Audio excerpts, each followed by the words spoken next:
Black candle, stock market का श्राप। अमन मेहता मुंबई के दलाल स्ट्रीट का एक होशियार ट्रेडर था। चार्ट्स पढ़ने और सही समय पर दांव लगाने में उसे महारत हासिल थी। लेकिन जो डरावना हादसा उसके साथ हुआ, वह उसकी सबसे बुरी कल्पनाओं से भी परे था। रहस्यमयी कॉल। एक रात अमन को एक अनजान नंबर से कॉल आया। आवाज भारी और डरावनी थी। कल सुबह 9:15 पर ब्लैक कैंडल लिमिटेड के शेयर खरीदो। उन्हें मत बेचना, चाहे कुछ भी हो।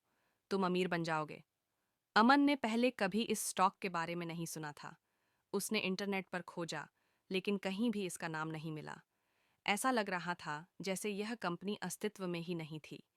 सुबह होते ही जिज्ञासा और लालच से भरे अमन ने 5,000 शेयर 10 रुपये पर खरीद लिए।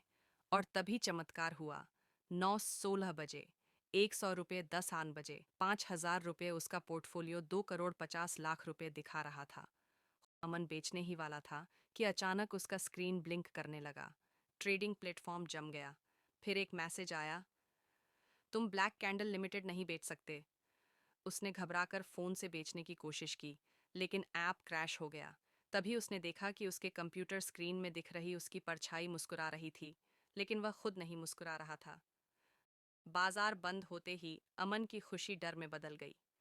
स्क्रीन पर शेयर का प्राइस था, ब्लैक कैंडल लिमिटेड ₹00, 100%। पूरा निवेश गायब हो चुका था।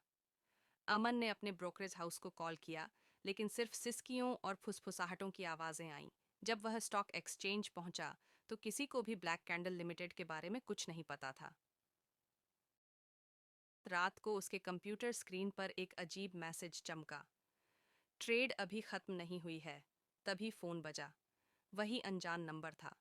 कल एक नया स्टॉक आएगा, 9:15 पर खरीदो, मत बेचना, चाहे कुछ भी हो।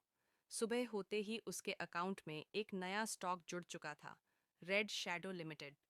अब अमन को समझ में आ चुका था कि वह एक श्रापित चक्र में फंस चुका है। पहले पैसे गए, फिर मानसिक शांति, और अब उसकी आत्मा दांव पर थी। कुछ दिनों बाद अमन अपने अपार्टमेंट से गायब हो गया। उसका लैपटॉप खुला मिला। स्क्रीन पर कोई अनजाना स्टॉक दिख रहा था। लेकिन सबसे डरावनी बात यह थी, स्क्रीन पर पेंडिंग ऑर्डर किसी और के नाम से लगा था, शायद तुम्हारे नाम से।